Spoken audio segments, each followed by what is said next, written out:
A story about school lunch turning into a full-on food fight now. We told you about this yesterday. A little girl is given chicken nuggets by her school after being told the lunch her mother made for her wasn't healthy enough. It was a turkey sandwich, a banana, potato chips, and an apple juice.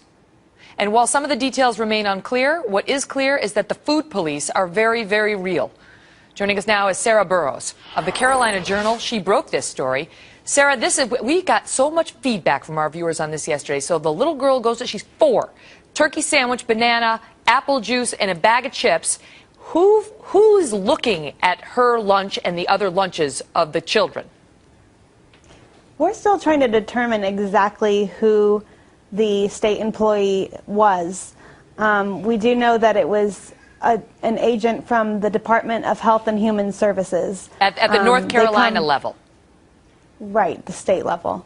And according to the school principal, a division within the department comes to their school every year to evaluate their More at 4 pre-kindergarten program. And as part of the evaluation, they look at students' lunches that are brought from home to make sure they meet USDA guidelines. And this school, we are told, lost points this year because too many children were bringing their lunches from home and they did not meet, according to this inspector, the USDA guidelines. And I've been trying to determine from the department this morning who exactly that agent was, and they said that they are trying to get to the bottom of it. All right, so this program is More at 4. It's a North Carolina state program, but it is funded by federal stimulus dollars, and the schools now need to comply with this, USDA guidelines and so on. So essentially what this does is it gives the school, correct me if I'm wrong, or the state, the power to overrule mom and dad. So if you know what your kid likes to eat and you send them to school with that lunch, if the school disapproves and doesn't think it meets the standards, they can overrule you on what's going to go in your child's mouth. Well, ultimately, the children can eat what their parents packed for them. But if they do not have the 4 food groups, they are supposed to be supplemented with the items that they're missing. And in this case, the children were given cafeteria trays and told that their lunches, didn't meet the standards. And a 4-year-old child's not going to know what that means. They're going to think, my lunch isn't good. So in this case, the little girl chose to eat what was on her tray. Which was chicken nuggets, as opposed to a turkey sandwich, which is just insane to me, right? I mean, it's like, it's in what 3 world chicken is chicken nuggets didn't eat better anything for the child? else. Right, so now you've actually spoken with the mother, and the mother doesn't want to come out publicly because she doesn't want her child to be ridiculed or have any backlash against her as a result of all this. How upset was this family? Upset enough that the mother and the grandmother both contacted their state representative and complained that they are being charged for this lunch. And now the grandmother tells me this morning that the little girl has been buying a little box of milk ever since because her apple juice that she normally brings is not sufficient to meet the standard.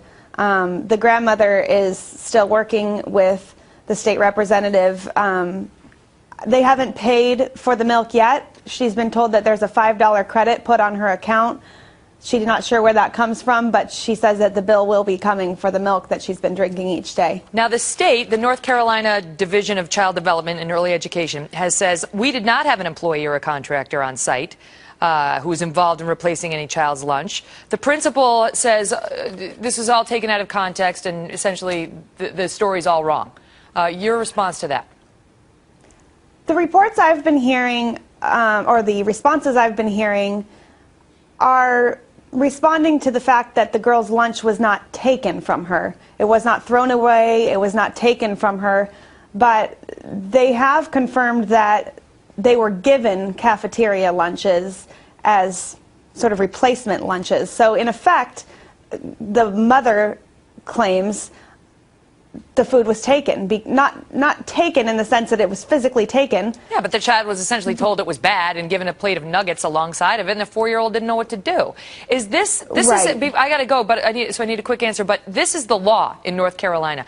Do you know if it's the law in any other states? I mean, is this spreading, this trend?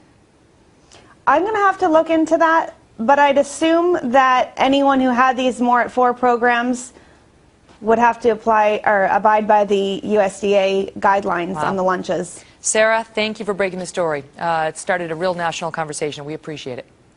Thanks for having me. Taking your thoughts on it. Follow me on Twitter @Megyn Kelly.